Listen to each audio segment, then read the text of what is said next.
The Model O Wireless has been the best bang for buck lightweight mouse for a while now. However, it might not be the best for you.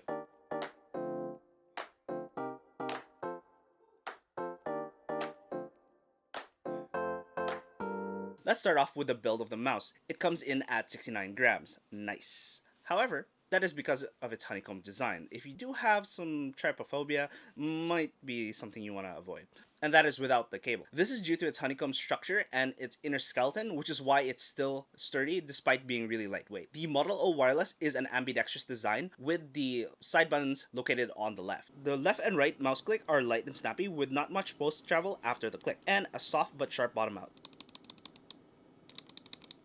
The scroll wheel has large, soft but pronounced bumps, which I don't find pleasant personally coming from the G900, and the middle click feels twice as hard to press as the mouse buttons. I've also noticed that the scroll wheel does not have the left and right scroll buttons, but I'll circle back as to why I even found that out. The Dpi Switch is located right above the scroll wheel and has a really mushy button feel, but has a satisfying click.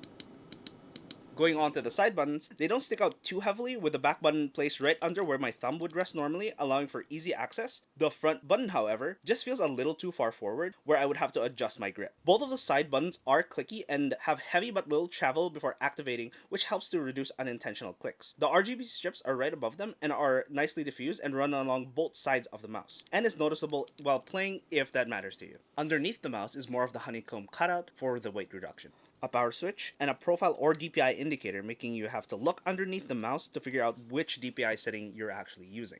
Honestly, Gloria should have just removed that from the bottom of the mouse and have the RGB lights on the sides of the mouse flash the color of the profile that you're currently on. This may have also reduced the weight that would have been on the mouse. Overall, the build is actually solid and does not feel like bending or cracking when you squeeze tightly. The included USB cable is semi-proprietary, where there are wings on the left and right hand side of the connector itself, and this is mostly used so that it's much more stable when connected directly to the Model O Wireless. Despite the proprietary design, this doesn't stop you from using a third-party cable if for whatever reason the cable actually cuts off on you. The cable itself is really lightweight and flexible. You won't notice it very much when in actual use. And it actually helps with the 70-hour battery life rated for the mouse when in continuous use. The general performance of the Model O Wireless compared to my previous mouse, the G900 from 2016, actually seems to lag behind just a little bit when I was A/B testing them side by side. However, I did go into the glorious software and change some settings, and the lag seems to have disappeared. First thing I did is I changed the DPI to 3950, as that is the DPI I have settled into with the G900. I reduced the debounce delay to 1 milliseconds from the original 5 milliseconds. However, I did leave the polling rate at the default 1000 Hz. And like I said, regarding the somewhat perceived lag when A/B testing, this is not noticeable if you came from a regular mouse previously. I come from the G900. However, if you don't change the settings, I would recommend changing at least the debounce delay to 1 millisecond or lower. You can set this to 0, but you might cause double clicking issues, and that is up to you if you spot that or not. I haven't really had a problem even if I set it to 0, but 1 millisecond feels good enough for me. Going deeper into the software a little bit, everything is laid out well and there aren't too many hidden options, which oddly, the lighting option to turn off after inactivity is hidden in the settings gear icon instead of lighting. The RGB mode itself lacks customizability, lacking the ability to choose colors when in specific modes. The settings are saved on the mouse itself, so moving from computer to computer, your settings will be the same, including the macros. One surprising work-related function is that you are able to call up a program on a button press. So this is done through a file path. So essentially you just have to choose where your software is located and it will just launch the program by going through that file path.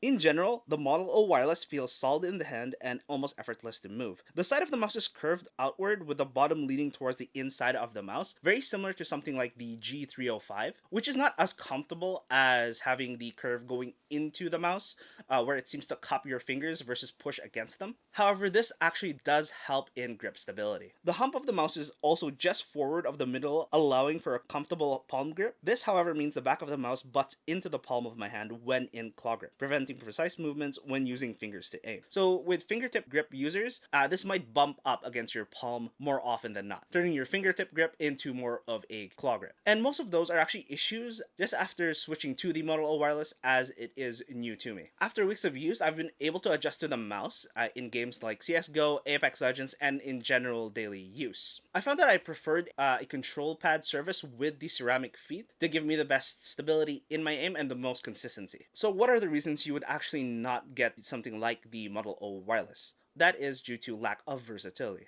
My previous mouse is the Logitech G900, which actually comes with 11 different programmable buttons. And because of that, I've actually had macros tied to both work and just general browsing, such as the ability to skip and rewind tracks, swap desktops, or scroll left and right through large Excel sheets, and recently scrolling through the timeline when video editing. The Model O Wireless also loses the infinite scroll wheel when browsing long web pages. This is not a problem since I can actually just switch between the Model O Wireless when gaming on FPS games, and the G900 when doing general tasks. However, not everyone would be able to buy both mice at the same time, but it is a nice to have if you come from an older mouse like the G900. As for actually why you would get the Model O Wireless, it is actually a nice upgrade compared to a regular mouse or something like the G305. And this is due to its lighter weight due to the internal battery custom built for the mouse itself and its general design. It's very well suited for people who like to gain an edge on highly competitive play with its low latency, light, snappy, and precise feel, and given the availability of both PTFE and ceramic feet, with assortment of pads by Glorious alone, that allows you to easily adapt the mouse to your playstyle right out of the same brand. So if you're looking to improve your competitive edge in any way you can get, this is actually a mouse that you would want to buy. However, if this is for both work and play, but you only play semi-competitively or aren't too competitive in something like shooters, going for a heavier, more feature-rich mouse like the G900 that I've mentioned previously, which is now updated to the G903, is a much better choice. And there are actually ways to make that mouse gain a competitive edge and other heavier mouse as well. So hit that like button, subscribe, and have a nice one.